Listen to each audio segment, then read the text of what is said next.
However, yeah, I understand your point. You're asking a question, and I'm not really answering it. I'm saying assent to what appears to be the case, and you're saying we have no reason to do that.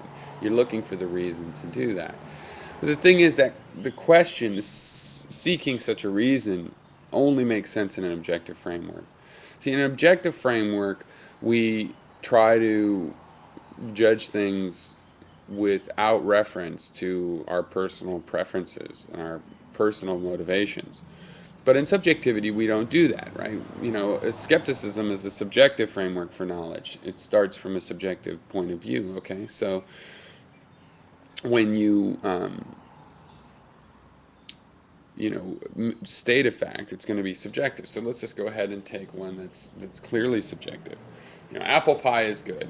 Okay, and I'm saying, yeah, I assent to apple pie is good, and you're going, but how do you know that it's really good? And in this case, we have a strong example. We know some people don't like apple pie, and apple pie is not good for them. But if you're going to ask, okay, I think the apple pie is good, so I'm going to draw a conclusion from that I should eat the apple pie. You're asking, well, how do I know that we should eat the apple pie? Well, I don't know that. I only know that I should eat the apple pie. I'm the one that thinks that apple pie is good. So there isn't really a motivational question there if you're allowed to use personal motivation. If I'm trying to please myself with foods I like, then it makes perfect logical sense that I would assent to apple pie being good and eating it, because then I have an experience that I enjoy, and that's what I'm trying to predict when I try to predict what's going to happen if I eat the apple pie. Am I going to enjoy it or not? So the the subjective facts are all like this. And if we take something like F equals ma that I expect to be true to a certain order of approximation for anybody, what have we done? Well, we break it down into subjective experiences again, namely if there's an apparatus where we can, put an object and change the height and electronically have the drop, press to a button, and then it very accurately timed when it reaches the bottom, and we can time this and get all the numbers we need in order to establish or to deny that F equals ma, and that the a is the gravitational acceleration. Then we've just split something down into still subjective experiences. However, they're subjective experiences that other people can relate. So it's a subjective experience someone else can have. In other words, it's a shared objective experience. And suddenly we have subjective experiences that we share. And from those, we can draw common conclusions. That these shared subjective experiences work much like objective frames of reference do. We can have common results, even though it's still subjective. We can build up something common. And ultimately, we're going to have the same kind of thing. It's going to be our personal motivations are going to tell us what to do about that knowledge that we have, how to apply it. But really, in the skeptical frame of reference, we get perceptions. We're not even deciding at that point whether we're going to process them. They're processed as well. We receive them after they are processed. They are processed before we get a chance to wonder. So we get partially processed sense perceptions, and we get all of these perceptions. And what are we to do with them? Nothing. Is that an option? Just nothing? We need to be motivated. You need to tell me.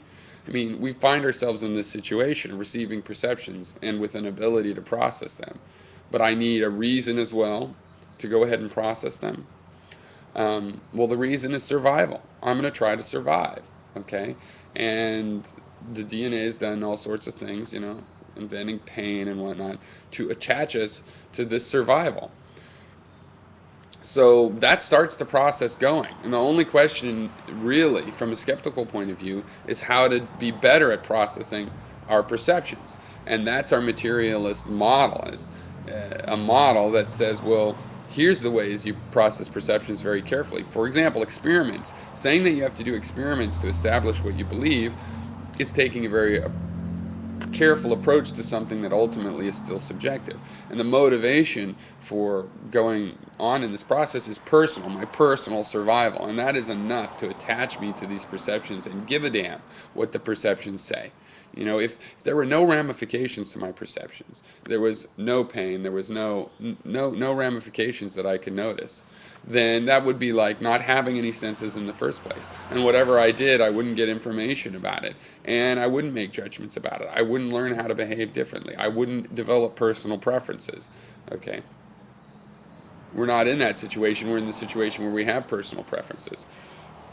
And from a skeptical point of view, it's silly that the objective framework requires people to come up with this, this motivation that has to be so solid. I mean, we're trying to say, why do we know that what we know is true? And I don't know, when I look at human knowledge, I don't see a bunch of ideas so solid that the biggest question is, Jesus Christ, how did we get this perfect knowledge? I just don't see that. I mean, there's some beautiful ideas out there, but if you compare them to all the ideas out there among humankind, I don't see a bunch of ideas that are just so perfect that the pressing need is to explain how come they're perfect.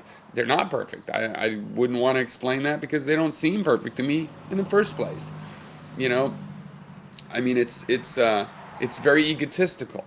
Our knowledge is so good. We have to explain how it got perfect. No, all we have to do is explain why it's motivational. All we have to explain is why, when I think that pie is good, why is that a good enough reason to eat it? Or furthermore, we could ask, well, what perceptions did I have that made me think pie was good? We'll find that some of those are shared, just like the physical F equals ma. Some of those things are shared. Other people will get the same perceptions and enjoy apple pie just as much as me. Enough that if somebody's never tried apple pie, I can say with confidence, hey, you've got to try this. This is great. Not everybody likes it, but pretty much everybody does. Try this thing. Because we will share those perceptions.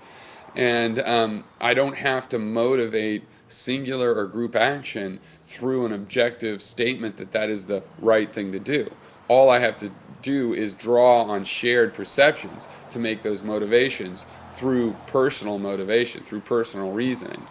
So I think, what you need to see is that the reason this answer is missing from my philosophy is because, according to skepticism, we can never get an answer to that. There never will be an objective reason to go ahead and believe something. So the question in skepticism is not how to regain that sense of certainty or regain that sense of an absolute knowledge. How could we believe something because we have to be perfectly sure? No, the question is, how can we make the question is, given a skeptical requirement that there can be no such reason, how do things work? How do things work anyway? We thought they required that to work. We thought they required something impossible. It's like thinking that to understand the world you have to believe in God. Now we can't believe in God. We have to make an understanding of the world without God. It's the same way. We have to make an understanding of how knowledge works without thinking that the point with knowledge is to have absolute certainty. And ultimately, it's not that confusing, because if you come back to our materialist model and look at us as evolving animals, you can see that you can understand that how it all comes back to survival, to individual survival, and then to shared survival. And this is where we get our motivation, both our personal motivation, our shared motivations. They never have to be objective. They just have to exist and then combine. And they start off existing not by an abstract principle that's undeniable, but through our personal motivations to survive in the way we're designed to react to the real world in order to survive. So I think that you are going somewhere. I like the fact that you point out that with your system, it's an iterative, evolving system. With your system, you ought to be able to come to the conclusions that I'm telling you, if I'm right, you ought to be able to find out that it all comes back to empirical facts. And if that's true of your new system, I think that's what you'll find.